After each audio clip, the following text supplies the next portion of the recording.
ఈరోజు రాష్ట్రానికి పట్టిన శని వదిలింది.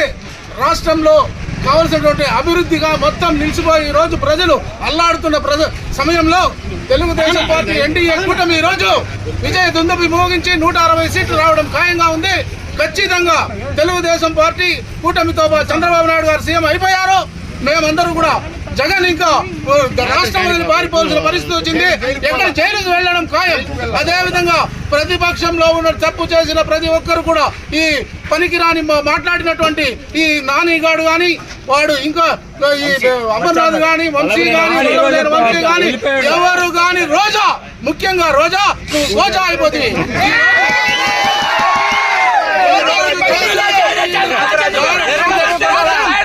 రాజ్యం వచ్చింది, రావణ రాజ్యం పోయింది. కాబట్టి చంద్రబాబు నాయుడు గారు సీఎం కావడం ఖాయమని తెలియజేస్తా ఉన్నాం. భరత్ నేను 2000, 5000 ఓట్లైనా గెలుస్తానని చెప్పడం జరిగింది. కానీ ఈ రోజు 60-70 వేల ఓట్ల మెజారిటీతో గెలవడం ఖాయం.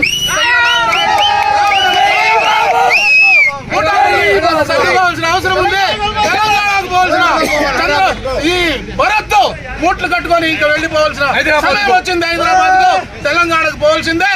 లేకపోతే ప్రజలే చీకొడతారు. చీకొట్టి మిమ్మల్ని ఈ రాష్ట్రం నుంచే వెలేస్తారని తెలియజేస్తా ఉన్నాం. భరత్ గారు గుర్తు పెట్టుకోండి మీరు.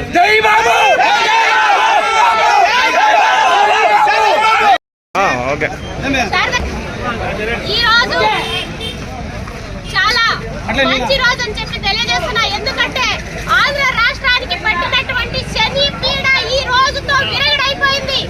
ఎవరైతే మా ఆంధ్రప్రదేశ్ ని ఇంతలా పీల్చి పిప్పి చేశారో ఈ జగన్మోహన్ రెడ్డికి ఖచ్చితంగా ఈ రోజు జైలుకి వెళ్ళడానికి దారి అతనే వెతుక్కున్నాడని చెప్పి నేను గట్టిగా తెలియజేస్తున్నాను.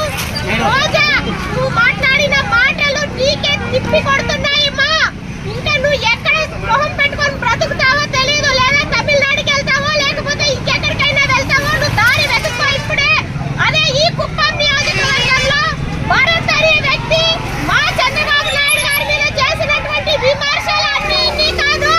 ఆయన కూడా తట్టా గుట్టా సర్దుకొని ఈ లోపలే ఎక్కడ వెళ్ళి దాక్కుంటావో దాక్కో మిస్టర్ భరత్ అని చెప్పి తెలియజేస్తున్నా. ఇది కుప్పం గడ్డ, చంద్రబాబు నాయుడు గారి అడ్డ. ఎప్పటికీ చంద్రబాబు నాయుడు గారిదే ఈ కుప్పం అని చెప్పి గట్టిగా తెలియజేస్తున్నాను. ఎందుకంటే ఇక్కడ అభివృద్ధి చేసింది చంద్రబాబు నాయుడు. అభివృద్ధి అనేటటువంటి విత్తనం వేసింది చంద్రబాబు నాయుడు గారు. అలాంటి వ్యక్తిని మీరు కించపరిచి దొంగ రాజకీయాలు చేసి ఈ రోజు కుప్పంని ఆంధ్ర రాష్ట్రాన్ని భ్రష్టు పట్టించేసినారు. కాబట్టి మీకు సింగిల్ డిజిట్ వచ్చింది. ఇది ప్రజల నాడే అని చెప్పి కూడా తెలుసుకోవాలి మీరు అని చెప్పి నేను గట్టిగా తెలియజేస్తున్నాను. అందరికీ చెప్తున్నా, ఎవరైతే మా తెలుగుదేశం పార్టీ